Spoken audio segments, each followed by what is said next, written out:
I'll go back to the issue of corruption being cultural and maybe redefining what really is corruption. Because sometimes I think we're a little bit vague on understanding what is corruption. Somebody gave an example one time and he said, when you send your child to the shop and you tell them, I'll give you a sweet after you've brought whatever I've sent you for, that is already a seed you're planting. Not really. And Gadara has done that enough times. No, really. So I mean, rewarding your kids for doing something nice is not corruption. What is corruption is very simple. So what is corruption? Then how different is this it? goes again to the cause. If you look at how Transparency International defines corruption, it's always abuse of public office for private gain. That is what it is.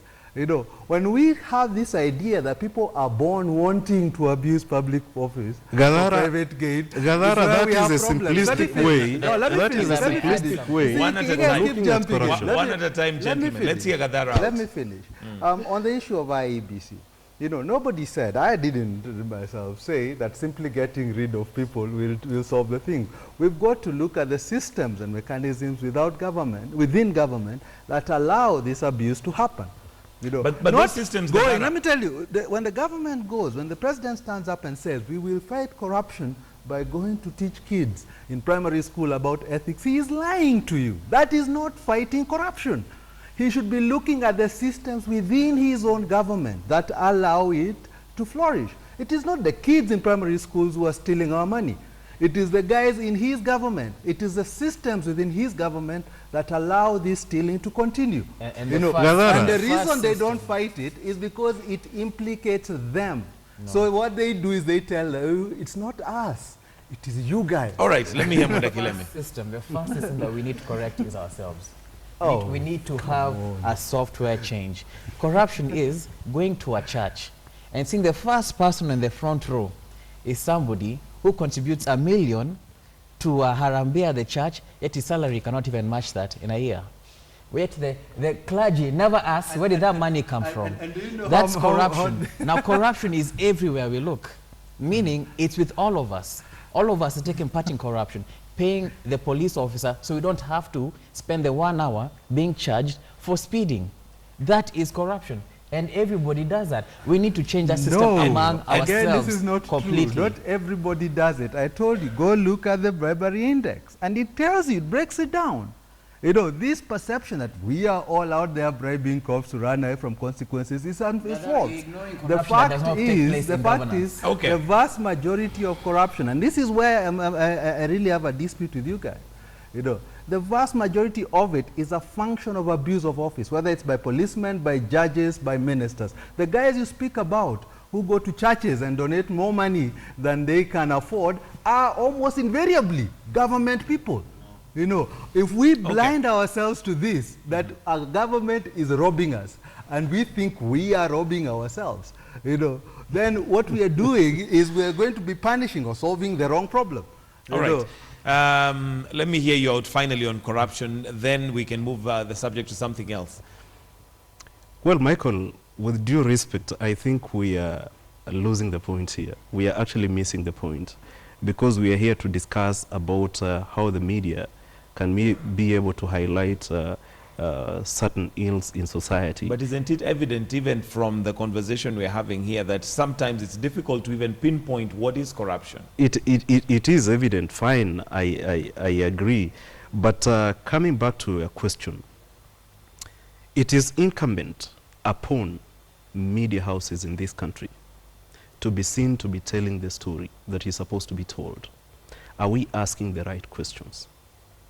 Are we taking people to account? Because the reason as to why I'm saying that, you've been into press conferences or news conferences, if you may, and you listen to the kind of questions that some reporters, not all, ask, especially put through to news sources.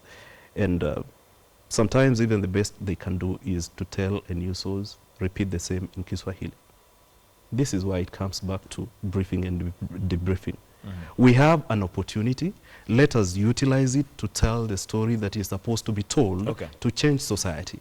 All right. Yeah. Let's move the conversation to something else. And one of the other topics that was big and seems to have gone quiet is the El Adde attack.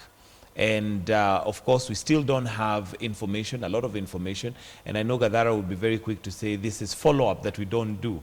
I don't know what your take is, Mwenda, on how that story has gone, given that it's sort of quiet. Yet there's still so many facts that we don't have. Well, the problem is that we don't have a way of accessing those facts. Because of security issues or whatever reason, we don't have a way of figuring out what's going to happen or what happened, because the government will tell us. And what we do know is that the president promised that he would do more to protect our troops. We saw the many vehicles that have been bought to armor our security forces. So again, I take that as a positive. We hope that over time, maybe more information will be released so that these people can have a closure. Okay. Yeah. Gadara? I mean, you preempted what I was going to say when you said there's no follow-up. I knew where you'll go with that. It's true. There is very little follow-up. I know from speaking to editors privately that they do know quite a lot more than they publish. In fact, last week, Ohito was here saying he can't publish everything he knows. So they do know. They're withholding information. The question is, who is this information being withheld from? Now, a lot of them will say it's national security, we don't want Al-Shabaab to know. Al-Shabaab already know how many they killed. It is the public they're holding it from. It is accountability they're running away from. So, Willem is right. I mean, it's fine if he wants to see positive sides. But the fact is your government is lying to you. Your government is hiding things from you. Yes, precisely. And I get annoyed because it is my government that's doing this. And it is my government, the fact that it refuses to acknowledge where it goes wrong and to actually fix things. We had in the nation a few months ago, senior police officers standing up and saying, we learned nothing from Westgate. There was no review of what we did at Westgate. Senior police officers, And now we are seeing same thing. What will stop the next Westgate? What will stop the next Adde? If you think we're going to stop it simply by buying a few APCs for our police, then you are deluded. The fact is we need to insist on government, on accountability. They need to explain what went wrong and what they are doing to fix it.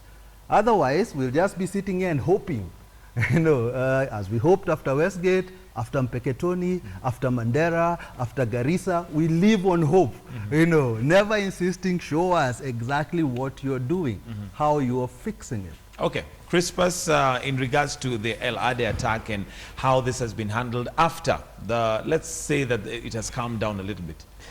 Well, Mike, you remember the first time we met here about 3 years ago, there was a lot of heated debate as far as the coverage of the media is concerned. And I was actually bashed by Gadara and Clay on regarding my sentiments. I want to say one thing, that I'm pretty sure, whereas the media has done enough in terms of probably telling the story of Adde. You think we've told enough? We haven't told enough. Okay. Yeah, that is the perception that we've told enough. And remember what I said is, I had my own misgivings with the media coverage that was given to the Adde story, and I explained enough. But having said that, I'm very sure that the Adde story can only come back to the newsrooms if another attack happens. Yeah, which is very unfortunate. We must be able to sustain our coverage. I'm waiting to see Ohito telling the story now that he already told 40%, like he told us. The 60%. I'm waiting for the 60%. Okay. Yes. Why do you think generally there would be a feeling that we have done all that we can and dropped the ball? Could it be a security issue genuinely? Partly so. It is a security issue. And again, like I said, because we know what the position the government has taken.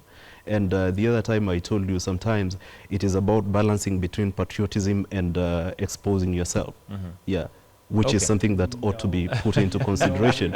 I'm very sure that I don't want to open another debate on that. But granted, there are various factors that come into play. How is it patriotic when we are not told the truth by the media? How is that patriotism? Thank you. No, sometimes, it is like telling an enemy that when you come to my house, I have a panga at that corner. my wife sleeps on the other bed. No, but you see, we're not talking about the security issues here. We're No, talking you about know. the facts. No, actually, The Michael, truth the of the fact matter